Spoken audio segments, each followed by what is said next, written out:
deməli C4 Y5 ağlarla C4-də Y5 ingilis başlanğıcıdır. Ümumiyyətlə C4-ə qarşı burada fərqli debitlər oynaya bilər. Misal üçün qaralar D6 yaxud D5. Yəni biraz D5 yaxşı alınmır. Çünki D5 mövqeyində CD vurur, vəzir D5-ə at C3 gedişi yaranır. Görsən Yusuf, burada vəzir tempdən zərbiyə düşür və növbəti gedişdə vəzir hər hansı bir yerə hərəkət edəndə artıq qaralar rahat mərkəzi alıb üstünlük əldə edə bilir. Ona görə D5 bu qədər önəmli deyil.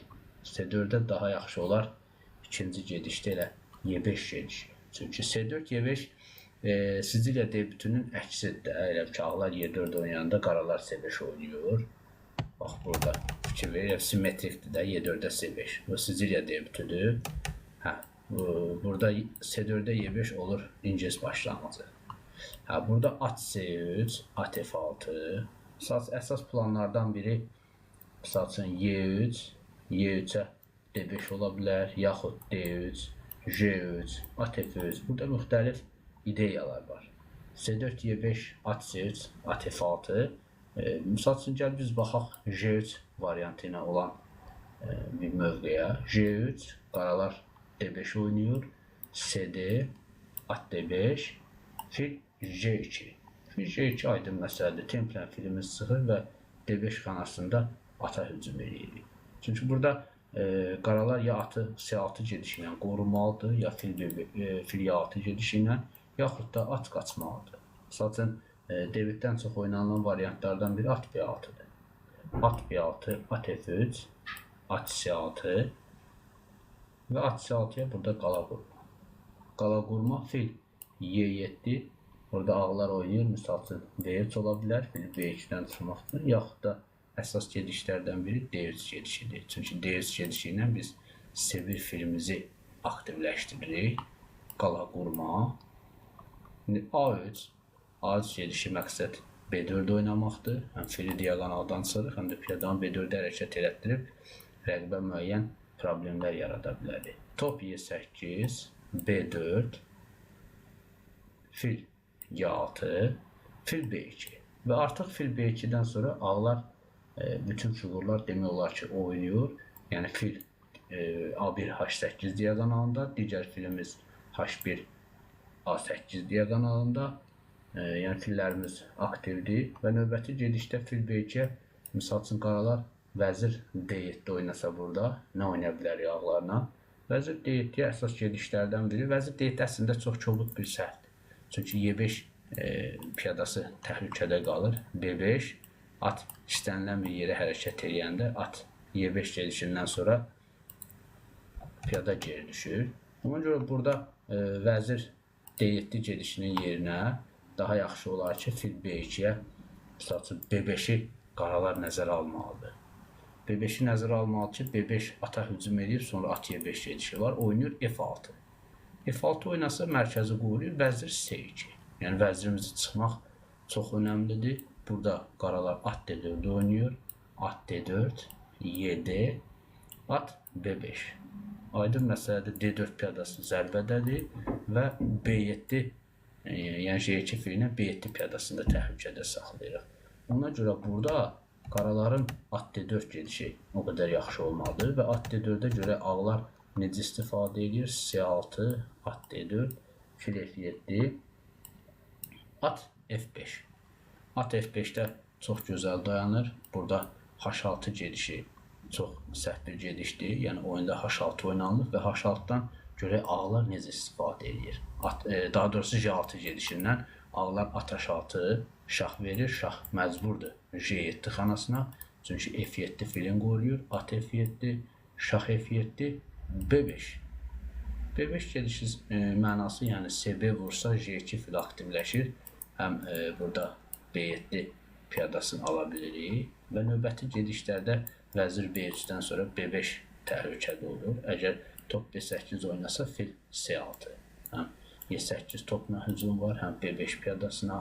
Əgər burada top C8 oynayıb fili bağlamaya salsa, deyək ki, fil hərəkət edəmir, vəzir zərbədədir. Vəzir B3 oynayırıq.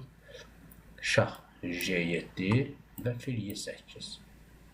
Fil Y8, vəzir Y8, top A-dakı C1. Və top C1-dən sonra ağlar çox gözəl bir mövqe alır. Görsən, açıq xəttdə tutur. Ümumiyyətlə, toplara xas olan ən lazımlı xüsusiyyət açıq xəttin əldə olunmasıdır. Görsən, top C1-dən sonra ağlar açıq xəttdə tutur. Toplar dəyişilsə, ağlara daha çox sərf edir. Çünki ağlar burada keyfiyyət üstündür və top C1, top ata qarşıdır. Növbəti gedişimiz top C7 ideyası var. Vəzir D7, vəzir C2. Niyə vəzir C2? Yenə vəzir D7-yə girmək istəyirik. Əgər fil D6 gəlir, istəyir vəzir C7-nin qarşısını alsın. Artıq burada da vəzir C6. Yenə deyirik, əgər dəyişilsə, mövqeyə sadələşsə, ağlara daha çox uyğundur. Çünki keyfiyyət üstünü oynuda bilir. Ola bilər burada şah F7 oynayır qaralar, vəzir D7, at D7, top C6, filə hücum, şah Y7, fili müdafiə edir və top A6. Aydın məsələdir, A7 piyadası müdafiəsiz piyadadır. Əgər burada fil B8 oynayarsa, A7-ni qorumaq üçün, yəni burada top A5 gedişindən sonra B5 piyadasını zərbədə saxlayırıq. Fil Y5, D4, fil C7, top B5. Görsən, burada artıq həm 2 piyada və bir top ata qarşıdır. Yəqin ki, ağlarla rahat oyunu udarıq, heç bir sıxıntı yoxdur. Yaxşı, indi gəl, mən qaralarla oynayım, sən oyunu ud, görək necə davam edirsən və bizi də izləyicilərimiz izləyir. Onlar da oyunu ardına baxsınlar. Yaxşı, mən oynadım F5. Necə oynayarsan? Aha, D5 olsun. D5. Yaxşı, gəldim at B6. Fil C1, əla. Onlar fil C1. Şah D6. Oo, sağ ol Səli Yusuf. Yaxşı, şah D7 qaçdın. Vurdun. Şah C7. Aha. Deməli, burada nəzərə almaq lazım ki, bəli, A7 piyadasına təhlükə, top A5, top A5 A7 piyadasına hücum etsə, məcbur qorumalıyam. Gəldim, at C8. Əslində, at C8 onsuz da piyadanı qorusa da o qədər də əhəmiyyəti yoxdur. Çünki piyada sayına fikir verirsən, Yusuf, bəli, ağlar ki, piyada üstündə, sadələşdiririk, əla. Top C5. Bəli, şahı qaçdın, vurdun, əla. F3, əla. F3 gözəl gedişdir, çünki D5 piyadası müdafiəsizdir. Şah D7 yaxınlaşanda. Y4, vurdum. Aha, gəldim. A4, gəldim A5. Aha. Yaxşı, şah Y5. Şah Y3. J5 gəldim. Şah D3. H5. Şah C4, H4. Şah C5, əla, vurdum. Yaxşı, vurdum. D6, şah F3, D7, şah J3 və D8 vəzirdən sonra ağlar burada rahat qalib gəlir. Aydındır, Yusuf. Yəni, bunun ardın yəqin ki, oynamağa ehtiyac yoxdur. Yəni, ardın çox rahat şəkildə ağlar vəzir üstün uda bilər. Belə, bugünkü ingilis başlanğıcı haqqında debütümüz, variantımız bu qədər.